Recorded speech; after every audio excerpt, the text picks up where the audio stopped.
So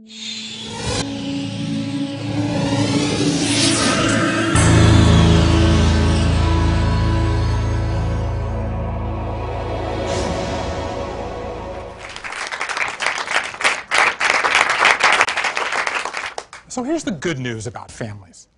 The last 50 years have seen a revolution in what it means to be a family. We have blended families, adoptive families. We have nuclear families living in separate houses and divorced families living in the same house. But through it all, the family has grown stronger. 8 in 10 say the family they have today is as strong or stronger than the family they grew up in. Now here's the bad news. Nearly everyone is completely overwhelmed by the chaos of family life. Every parent I know, myself included, feels like we're constantly playing defense. Just when our kids stop teething, they start having tantrums.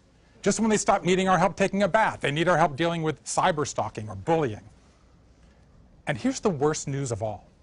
Our children sense we're out of control. Ellen Galinsky of the Families and Work Institute asked 1,000 children, if you were granted one wish about your parents, what would it be? The parents predicted the kids would say, spending more time with them. They were wrong. The kids' #1 wish, that their parents be less tired and less stressed. So how can we change this dynamic? Are there concrete things we can do to reduce stress, draw our family closer, and generally prepare our children to enter the world? I spent the last few years trying to answer that question. Traveling around, meeting families, talking to scholars, experts ranging from elite peace negotiators to Warren Buffett's bankers to the Green Berets. I was trying to figure out, what do happy families do right, and what can I learn from them to make my family happier? I want to tell you about one family that I met and why I think they offer clues. At 7 p.m. on a Sunday in Hidden Springs, Idaho, the 6 members of the Starr family are sitting down to the highlight of their week, the family meeting. The Starrs are a regular American family with their share of regular American family problems. David is a software engineer. Eleanor takes care of their 4 children, ages 10 to 15. One of those kids tutors math on the far side of town. One has lacrosse on the near side of town. One has Asperger's syndrome. One has ADHD. We were living in complete chaos, Eleanor said. What the Starrs did next, though, was surprising. Instead of turning to friends or relatives, they looked to David's workplace. They turned to a cutting-edge program called Agile development that was just spreading from manufacturers in Japan to startups in Silicon Valley.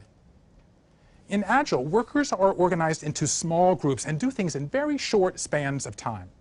So instead of having executives issue grand proclamations, the team, in effect, manages itself. You have constant feedback. You have daily update sessions. You have weekly reviews. You're constantly changing. David said when they brought this system into their home, the family meetings in particular increased communication, decreased stress, and made everybody happier to be part of the family team. When my wife and I adopted these family meetings and other techniques into the lives of our then 5-year-old twin daughters, it was the biggest single change we made since our daughters were born. And these meetings had this effect while taking under 20 minutes. So what is Agile, and why can it help with something that seems so different, like families? In 1983, Jeff Sutherland was a technologist at a financial firm in New England.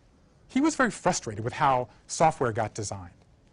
Companies followed the waterfall method, right, in which executives issued orders that slowly trickled down to programmers below, and no one had ever consulted the programmers.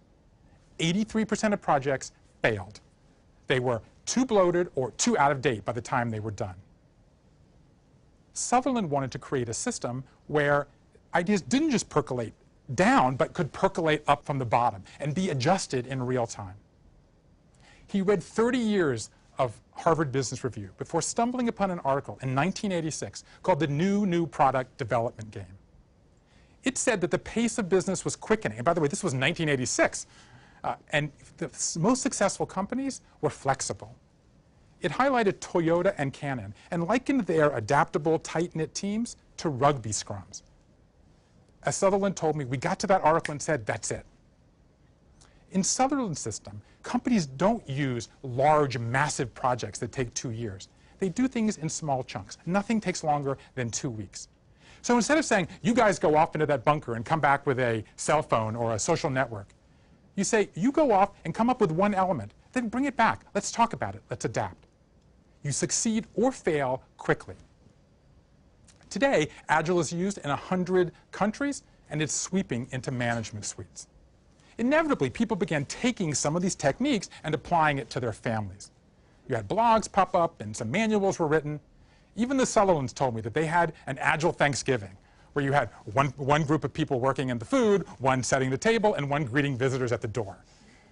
Sullivan said it was the best Thanksgiving ever. So let's take one problem that families face, crazy mornings, and talk about how Agile can help. A key plank is accountability. So teams use information radiators, these large boards in which everybody is accountable. So the stars, in adapting this to their home, created a morning checklist in which each child is expected to tick off chores. So in the morning I visited, Eleanor came downstairs, poured herself a cup of coffee, sat in a reclining chair. And she sat there genuinely, kind of amiably talking to each of her children. As one after the other, they came downstairs, checked the list, made themselves breakfast, checked the list again, put the dishes in the dishwasher, rechecked the list, fed the pets or whatever chores they had, checked the list once more, gathered their belongings, and made their way to the bus. It was one of the most astonishing family dynamics I have ever seen. And when I strenuously objected, this would never work in our house, our kids needed way too much monitoring, Eleanor looked at me. That's what I thought, she said. I told David, keep your work out of my kitchen, but I was wrong. So I turned to David, so why does it work? He said, you can't underestimate the power of doing this. And he made a check mark. He said, in the workplace, adults love it. With kids, it's heaven. The week we introduced a morning checklist into our house, it cut parental screaming in half. But the real change didn't come till we had these family meetings. So following the Agile model, we asked 3 questions. What worked well in our family this week? What didn't work well? And what will we agree to work on in the week ahead? Everyone throws out suggestions, and then we pick 2 to focus on. And suddenly the most amazing things started coming out of our daughters' mouths. What worked well this week? Getting over our fear of riding bikes, making our beds. What didn't work well? Our math sheets, or greeting visitors at the door. Like a lot of parents, our kids are something like Bermuda Triangles, like thoughts and ideas go in, but none ever comes out. I mean, at least not that are revealing. This gave us access suddenly to their innermost thoughts. But the most surprising part was when we turned to what are we going to work on the week ahead. You know, the key idea of Agile is that teams essentially manage themselves. And it works in software, and it turns out that it works with kids. Our kids love this process. So they would come up with all these ideas. You know, greet 5 visitors at the door this week, get an extra 10 minutes of reading before bed. You know, kick someone, lose desserts for a month. It turns out, by the way, our girls are little Stalins. We constantly have to kind of dial them back. Now look, naturally there's a gap between their kind of conduct in these meetings and their behavior the rest of the week. But the truth is it didn't really bother us. It felt like we were kind of laying these underground cables that wouldn't light up their world for many years to come. 3 years later, our girls are almost 8 now, we're still holding these meetings. My wife counts them among her most treasured moments as a mom. So what did we learn? The word Agile entered the lexicon in 2001 when Jeff Sutherland, a group of designers, met in Utah and wrote a 12-point Agile manifesto. I think the time is right for an Agile family manifesto. I've taken some ideas from the stars and from many other families I met. I'm proposing 3 planks. Plank number 1, adapt all the time. When I became a parent, I figured, you know what, we'll set a few rules and we'll stick to them. That assumes, as parents, we can anticipate every problem that's going to arise. We can't. What's great about the Agile system is you build in a system of change so that you can react to what's happening to you in real time. It's like they say in the internet world. If you're doing the same thing today you were doing 6 months ago, you're doing the wrong thing. Parents can learn a lot from that. But to me, adapt all the time means something deeper, too. We have to break parents out of this straitjacket that the only ideas we can try at home are ones that come from shrinks or self-help gurus or other family experts. The truth is, their ideas are stale. Whereas in all these other worlds are these new ideas to make groups and teams work effectively. Let's just take a few examples. Let's take the biggest issue of all, family dinner.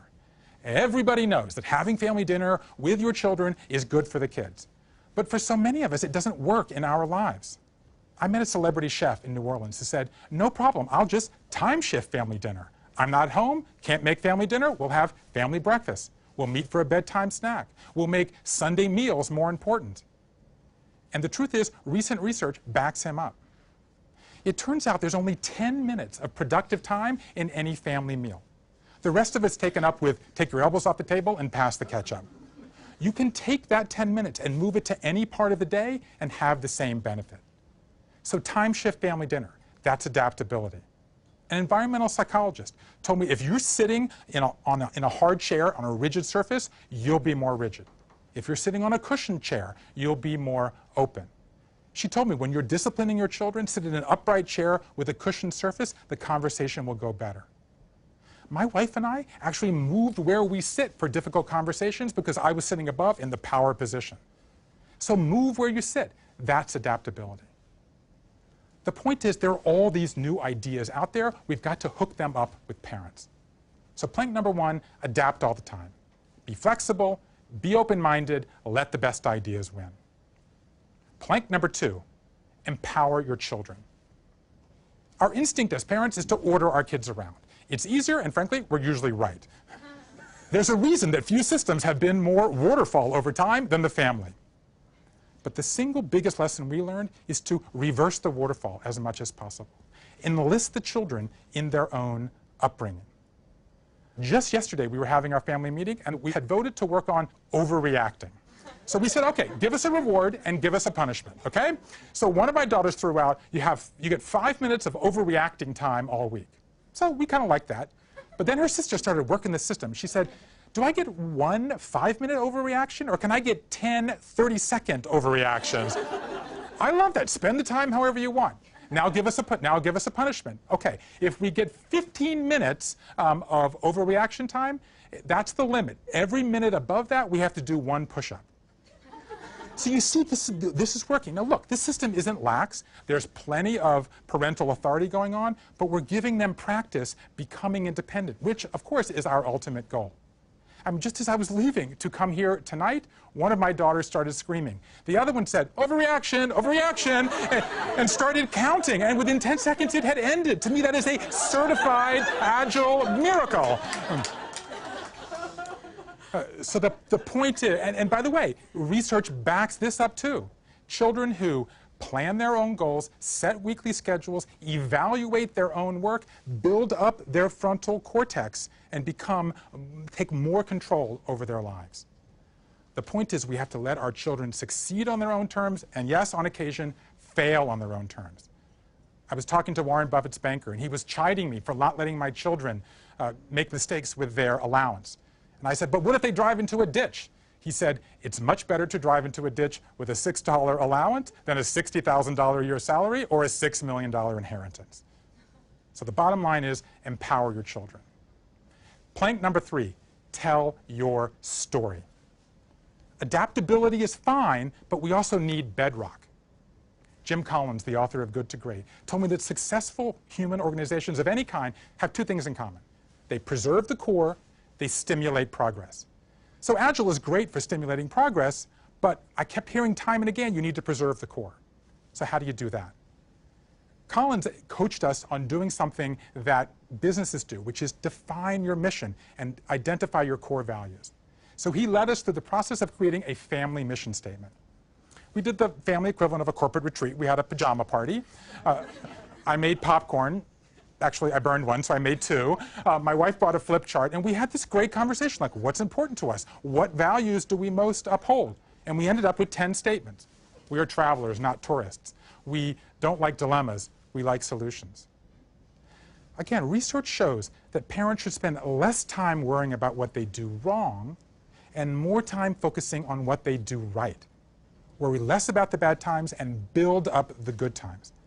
This family mission statement is a great way to identify what it is that you do right. A few weeks later, we got a call from the school. One of our daughters had gotten into a spat. And suddenly we were worried, like, do we have a mean girl on our hands? And we didn't really know what to do, so we called her into my office. The family mission statement was on the wall, and my wife said, so, anything up there seem to apply? And she kind of looked down the list, and she said, bring people together? Suddenly we had a way into the conversation. Another great way to tell your story is to tell your children where they came from. Researchers at Emory gave children a simple "what do you know" test. Do you know where your grandparents were born? Do you know where your parents went to high school? Do you know anybody in your family who had a difficult situation, an illness, and they overcame it? The children who scored highest on this "do you know" scale had the highest self-esteem and a greater sense they could control their lives. The "do you know" test was the single biggest predictor of emotional health and happiness. As the author of the study told me, children who have a sense of they're part of a larger narrative have greater self-confidence. So my final plank is tell your story. Spend time retelling the story of your family's positive moments and how you overcame the negative ones. If you give children this happy narrative, you give them the tools to make themselves happy. I was a teenager when I first read Anna Karenina and its famous opening sentence, "All happy families are alike. Each unhappy family is unhappy in its own way." When I first read that, I thought, that sentence is inane. Of course all happy families aren't alike. But as I began working on this project, I began changing my mind. Recent scholarship has allowed us, for the first time, to identify the building blocks that successful families have. I've mentioned just 3 here today. Adapt all the time, empower the children, tell your story. Is it possible all these years later to say Tolstoy was right? The answer, I believe, is yes. When Leo Tolstoy was 5 years old, his brother Nikolai came to him and said he had engraved the secret to universal happiness on a little green stick, which he had hidden in a ravine on the family's estate in Russia. If the stick were ever found, all humankind would be happy. Tolstoy became consumed with that stick, but he never found it. In fact, he asked to be buried in that ravine where he thought it was hidden. He still lies there today, covered in a layer of green grass. That story perfectly captures for me the final lesson that I learned. Happiness is not something we find. It's something we make. Almost anybody who's looked at well-run organizations has come to pretty much the same conclusion. Greatness is not a matter of circumstance. It's a matter of choice. You don't need some grand plan. You don't need a waterfall. You just need to take small steps, accumulate small wins. Keep reaching for that green stick. In the end, this may be the greatest lesson of all. What's the secret to a happy family? Try.